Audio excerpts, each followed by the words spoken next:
said he might join later. Yeah, he's coming back in like, I don't know, 10 or 15 minutes. Okay, cool. Yeah, I think we can actually keep this one brief. And there have been a few things going on in the last weeks. I think most notably with the trademark thing got approved. We've started renaming everything. So whoever has actually been playing with Incubator code base and now has to rename all his imports. We have looked through the licenses and so on, trying to make the things compliant with the incubator guidelines. The new website is also online, trying to follow this.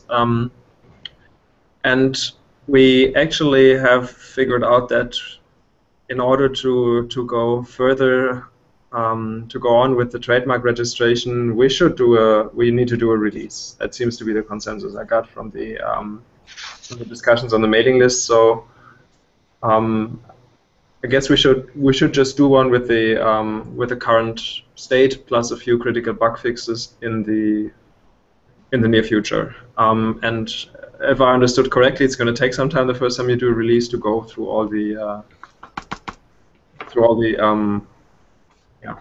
the legal clearance and checks and so on. So basically, that's it from their side. I think we have a separate issue and thread on the mailing list where we collect issues and critical things that we want to fix before we throw out this release. Otherwise, I think this release will be feature-wise fairly close to the previous one, with maybe one exception, which is the second point, that we got actually a pretty big contribution of code from a group from Budapest, from whom out of which group Beulah is here today. Marton might join later. These guys have implemented a prototype for a storm-like streaming functionality on top of Flink, and would like to contribute this to the system, and have started adjusting and so on to make it also Apache compliant. Maybe Beulah, you can say a few words if you want. Yeah, well, now it's getting more Spark-like, I guess, with using your API. So now it's more similar to Spark than Storm. So, but yeah, we're getting really close to merging into the main branch. We need to clear out some legal things here too, the university. But I think we're pretty much ready. We checked out the code style, and I think we'll fix up the last things tonight with Martin. So after we get the clearance from the university, it should be ready to be merged with the main project. Clearance, you mean like an SGA from Slacky, or from? Excuse me? With the clearance, you mean like an SGA, or? Well, I'm not familiar with the name of that, but what you sent us, the one that similar. The ITLAs, which are for the individuals, the contributor agreements, and then there's for organizations that. Yeah, the one for the organization. There's the SGA. So TU sent an SGA when the stuff that we did in our time as PhD students went into things.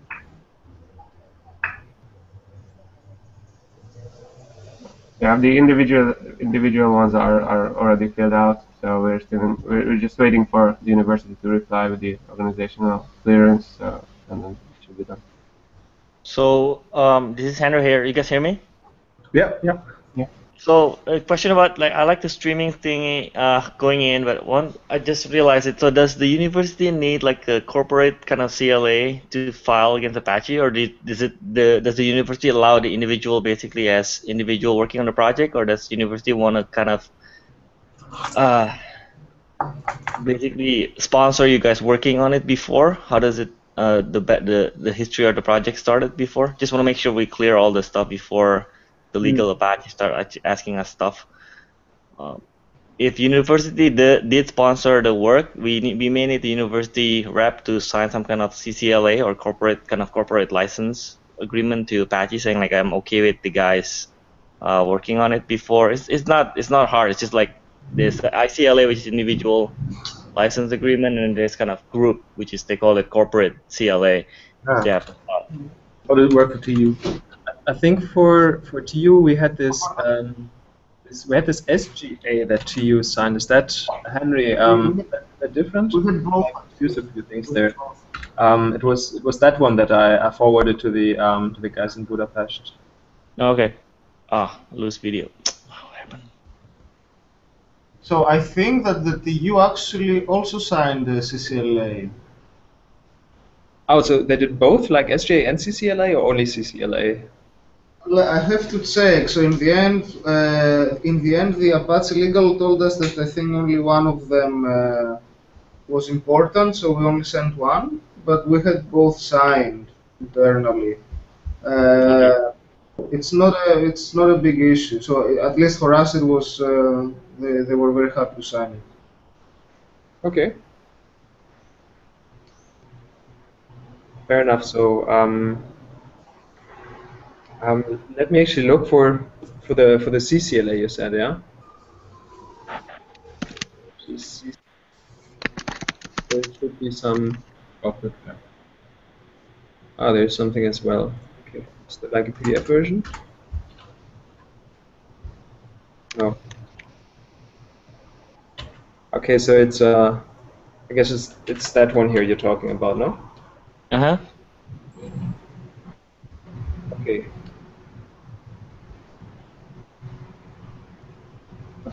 Fair enough. The upper one, the SGA. So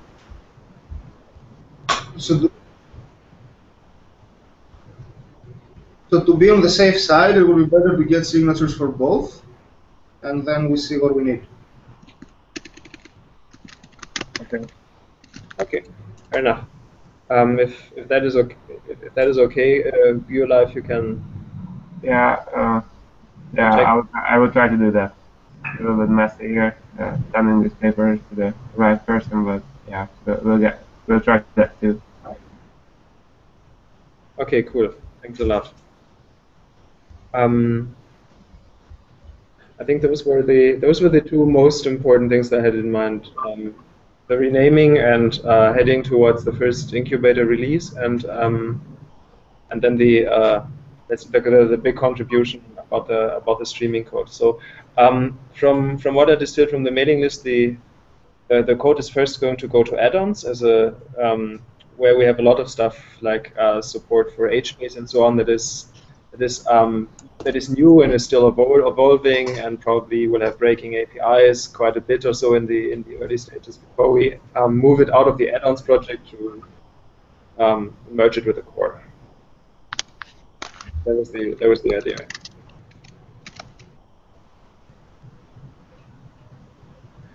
Okay,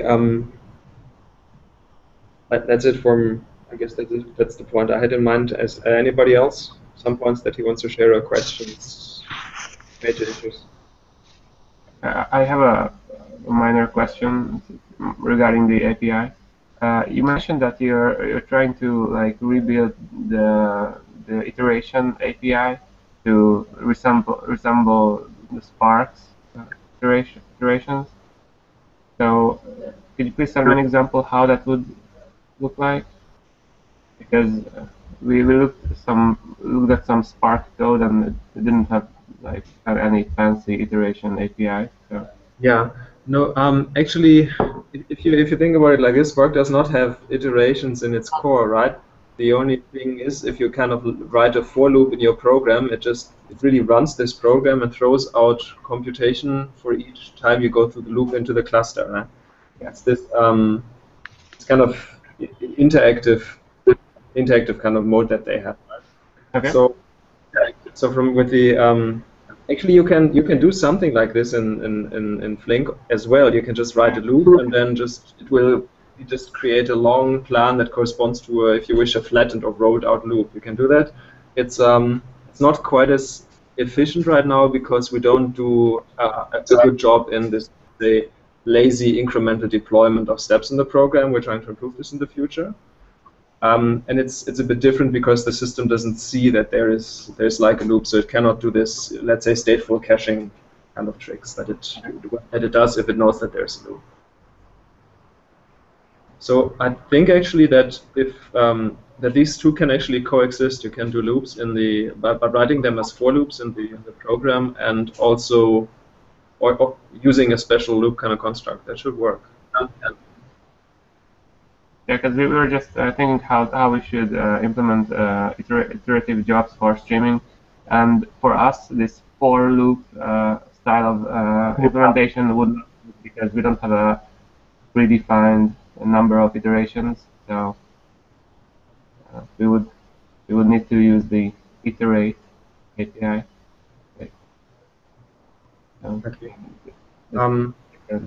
If you could put something on the mailing list. So my understanding is that the iterate there will just be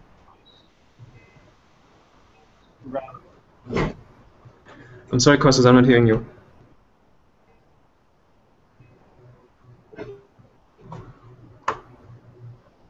Sorry guys, can you hear me? Okay, I think we lost him.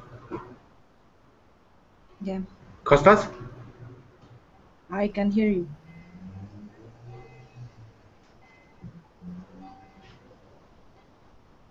Hello, can you hear me? Yeah, now we can hear you again.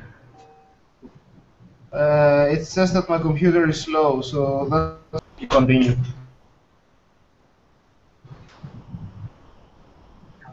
Okay. Yes, so Martin has arrived. Hello, Just Martin. answer on the mailing list. Hi guys.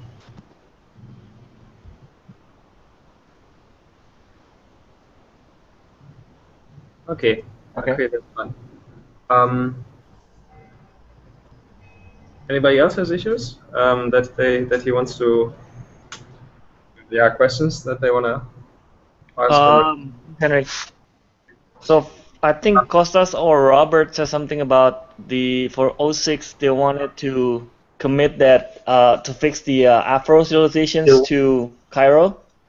Right, yeah. Big change, or do you want to punt that for the Afro to Cairo? Actually, it's actually not so big a change. Most of the parts that are required are already in the code. I was probably Yeah, the thing is, the way that we handle data types is a bit different. We don't just send everything through Avro or everything through Cryo. We kind of handle them transparently because we, in parts, work really on the serialized representation, right? So if you have actually a tuple, and for example, you work only on the first field, it really works only on the serialized version of that. So there's quite a bit of code in the Java API, for example, to dissect the types and compute how they're laid out in a binary fashion. Sure, There's a lot of types that are handled by Flink's code itself, but when it encounters let's say arbitrary objects that it doesn't know about, then it delegates that to Cryo actually. Sure. So it But has there's no now abstraction delegated that to Avro, and it's now delegating that to Cryo. But it's really one specific serializer, which is internally the generic type serializer, which used to use Avro, and it's now switching to Cryo. And interestingly, actually, what these serializers offer in Flink is functionality both for cloning and for serialization. And for cloning, we've always been using Cryo. So this is all in there. The only thing we needed to do is Cryo has a very special kind of output stream that it serializes into, so we needed to connect this to the internal buffers that we're using to make sure that Avro serializes into those. And one of our guys has made most of that work already, so there's a good chance that this can actually go into the 4.6 release. It doesn't have to.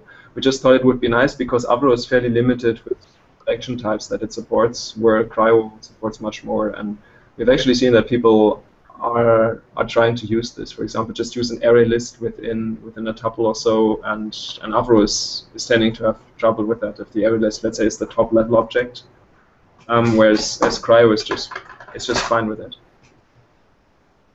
Okay, if there's a level of abstraction of entry point calling to Cairo, that's fine. No, I was like, from my experience, we tried that for some other project that I had. It takes some time to actually make it stable. So. But if there's already work done before, that should be okay again. I mean, the key is like we want to make release quickly, especially with the trademark and stuff. We want to just like make one Apache release. Then we have something for legal to work on, and it will take several iterations for the vote release. For the first release, especially for new incubating, there will be some people looking at the project, validating the licenses, the all other stuff, it usually take a couple iterations for the first release. After that, it will be easy. Okay, You just cool. have to hunt the first release. Then maybe really just take the current state as it is. I mean, all these other things are kind of nice to have features that people have run into. I mean, if we don't include them right now, then let's just push out 0.61 or so fairly quickly after that. I mean, we can continue working on all this stuff while legal is having a look at the licenses and all that, no? Sure. Yeah. So then. And Robert is volunteering, I guess, for RM, release manager, I guess. Yeah. Okay. The right guy for that. It's unfortunate that he's not that he can't join today. He'll answer every question on the mailing list. Cool. So he's been doing that for before all the Maven and Nexus related stuff. For sure, everything is. Sounds good. Thanks, guys. Okay, so then we should probably start a thread on the mailing list where we just connect notes with respect to should we just do something like a feature freeze basically feature freeze right now and really only fix anything where we say, okay, this is really a serious bug, this is not just a sort of urgent improvement but a serious bug, and then try and get the first patch release out as fast as possible and concurrently work on a branch where we say we do all the critical features in parallel and put this on top of the release branch as soon as we got clearance.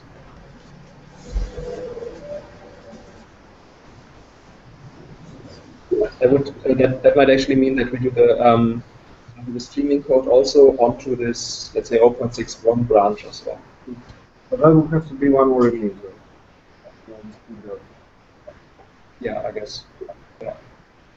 Let me start a thread on the mailing list. But is that something that you guys think is reasonable, or any immediate objections?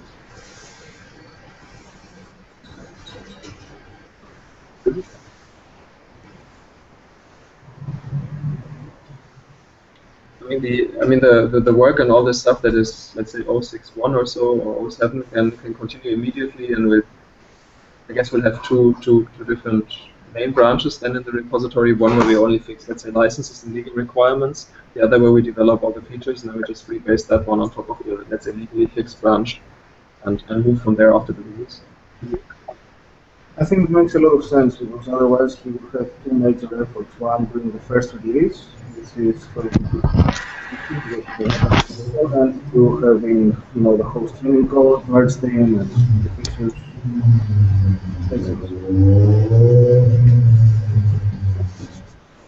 Okay.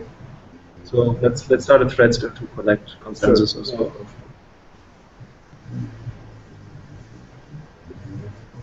Okay. Is that okay with you, Martin and Gyula, that we say let's put the streaming code in the 0.61 branch or so? I think we'll maintain this in the main repository concurrently. The 0.61 where we say let's get the legal stuff sorted out, in the 0.61 where we say feature improvement. Perfectly fine.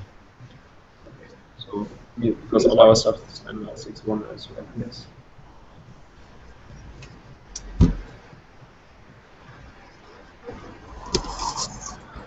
All right. What else? What else is on people's minds?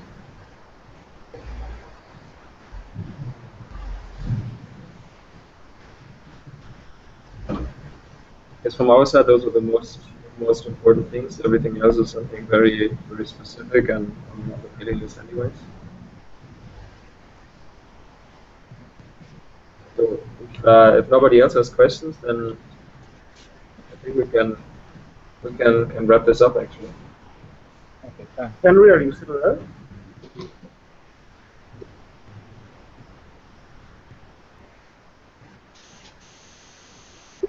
Okay. Any questions or any comments from your side? Because I think on our side we're done actually.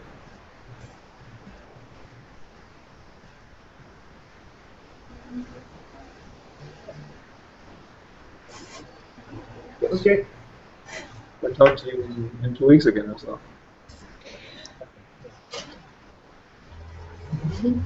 All right. Okay. All right. Thanks, guys. Bye-bye. Bye.